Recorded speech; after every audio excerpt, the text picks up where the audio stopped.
আপনার ফোন আপনার সকল কাজের সাক্ষী। মান সম্মান রক্ষা করার জন্য হলেও এই ভিডিওটা দেখুন। আপনি আজ পর্যন্ত আপনার ফোন দিয়ে যতগুলো ব্রাউজিং ব্যবহার করেছেন, যতগুলো ওয়েবসাইটে প্রবেশ করেছেন, যত কিছু সার্চ দিয়ে দেখেছেন, সবকিছু ফোনের ভিতরে লুকায়িত আছে। এমন কিছু কিছু সেটিংস আছে, সেই সেটিংসগুলো অফ না করলে এই সমস্যাগুলো হয়ে থাকে, এগুলো থেকে যায়। তো আজ আপনার এই গোপন সিক্রেট টিপসটা আপনাদেরকে জানিয়ে দেবো। কারণ আপনার বন্ধু বান্ধব যদি এক্সপার্ট হয়, তারা যদি মোবাইল সম্পর্কে খুব ভালো রকম ধারণা রাখে, তারাও কিন্তু এভাবে করে আপনার ফোন দিয়ে, আপনার ফোনটা হাতে পেলেই তারা এই ধরনের তথ্যগুলো বাইর করতে পারবে যে আপনি কেমন ধরনের ভিডিও দেখেছেন, আপনি কোন কোন ব্রাউজিং ব্যবহার করেছেন, কোন কোন ওয়েবসাইটে ঢুকেছেন, আপনি কোন অ্যাপসটি ব্যবহার করে কি কি দেখেছেন, কোথায় কি করেছেন, সব কিছু প্রমাণ ফোনের ভিতরেই আছে। খুবই অসাধারণ এবং খুবই একটা ইম্পর্টেন্ট ভিডিও হতে যাচ্ছে। যদি সম্ভব হয় পুরো ভিডিওটা দেখবেন, দেখে আপনি আপনার ফেসবুকের ওয়ালে শেয়ার করে রাখবেন। কারণ অনেক সময় আমরা কিছু দেখি কিন্তু আমাদের মাথায় সেটা থাকে না, পরবর্তী সময় ভুলে যেতে পারে। তাই ফেসবুকের টাইমলাইনে শেয়ার করে দেবেন, যাতে করে আপনি সহ আপনার ফেসবুকের কতগুলো বন্ধু বান্ধব আছে তারাও একটু দেখতে পারে, তারাও দেখে তারাও একটু বুঝতে পারে যে না, তাই তো এই ধরনের সমস্যা হতে পারে। প্রত্যেকটা ফোনের, প্রত্যেকটা অ্যান্ড্রয়েড ফোনের আপনি যত কিছু দেখেছেন, যত কিছু করেছেন, কি কি সার্চ দিয়ে দেখেছেন, সে ফেসবুক হোক, ইউটিউব হোক, গুগল হোক, গুগল ক্রোম হোক, যে কোনো একটা অ্যাপস হোক, সব কিছু আপনার সার্চ বক্সের ভিতরে এমন একটা জায়গা আছে, সেখানে সব কিছু লুকায়িত থাকে। সেগুলো সব কিছু সেখানে থেকে যায়। সুতরাং এগুলো অবশ্যই আপনাকেও দেখার দরকার আছে। তো আসুন আমি ভিডিওটা স্ক্রিন শেয়ারের মাধ্যমে দেখিয়ে দিই। আর যদি মনে হয় যে না, আপনার ভিডিওটা দেখে আপনার একটু হলেও উপকৃত হয়েছে, একটু হলেও ভালো লেগেছে, তাহলে একটা লাইক করবেন। আর একটা লাইক করলে কি হয়, আমাদের ভিডিও করার উৎসাহটা বেড়ে যায়। তো একটা লাইক করলে তো আসলে আপনার সময় লাগবে না, কিংবা আপনার টাকা পয়সা খরচ হচ্ছে না।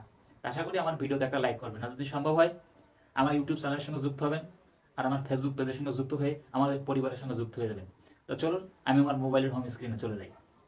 আমি এগুলো দেখার জন্য গুগল ক্রোম ওপেন করছি। আর প্রত্যেকটি ফোনে কোনো না কোনো জিমেল অ্যাকাউন্ট অ্যাক্টিভ থাকে। অবশ্যই আপনার ফোনে একটা জিমেল অ্যাকাউন্ট আছে, আর সেই জিমেল অ্যাকাউন্টের আন্ডারে সব কিছু থাকে। আমি এখানে মাই অ্যাক্টিভিটি লিখে সার্চ করছি, দেখুন আমার উপরে একটা জিমেল অ্যাকাউন্ট অ্যাক্টিভ আছে।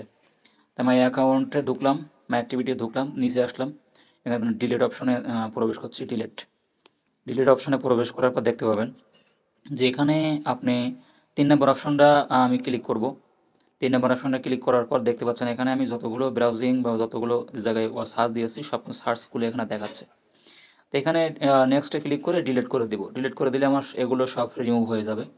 ডিলিট অপশনে ক্লিক করে সব ডিলিট করে দেব। এখানে সবগুলো ডিলিট হয়ে গেছে। আমি একটু ব্যাগে যাব। ব্যাগে যাওয়ার পর এখন একটু কাজ আছে আমার। দেখুন ওপরে 3 ডট অপশন আছে, 3 ডট অপশনে ক্লিক করব। এই দেখুন হিস্ট্রিতে ক্লিক করব, হিস্ট্রিতে ক্লিক করার পর দেখুন delete browsing data. Delete browsing ডাটাতে ওই দেখুন একটা অ্যারো চিহ্ন আছে, ওই অ্যারো চিহ্নতে ক্লিক করবো ওই কর্নারে।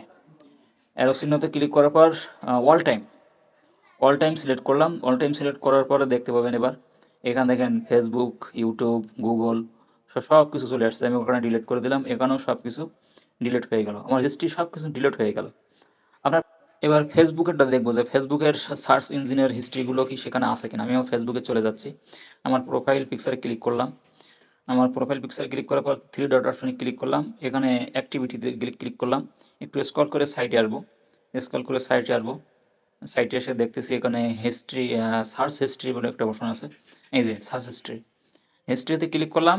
এখানে কিন্তু সব কিছু ডিলিট হয়ে গেছে, কারণ ওখানে যে ফেসবুকের অপশন দেখিয়েছিল না অ্যাক্টিভিটির ভিতরে, ওইখান থেকে কিন্তু সব কিছু ডিলিট হয়ে গেছে। আর সাধারণত আমি ফেসবুকে সার্চ দিয়ে খুব একটা দেখি না, তারপরে মাঝে মধ্যেই দু একজনের ভিডিও সার্চ দিয়ে দেখা হয়। এভাবে করে আপনার মাঝে মধ্যেই আপনার ফেসবুকের হোক, আপনার ইউটিউবের হোক, আপনার বিভিন্ন ওয়েবসাইটের হোক, এগুলোকে আপনার হিস্ট্রিগুলো ডিলিট করে দেবেন। আর এতে অনেক সময় এতে আপনার ফোনের স্টোরেজটাও একটু ব্লক হয়ে যায়।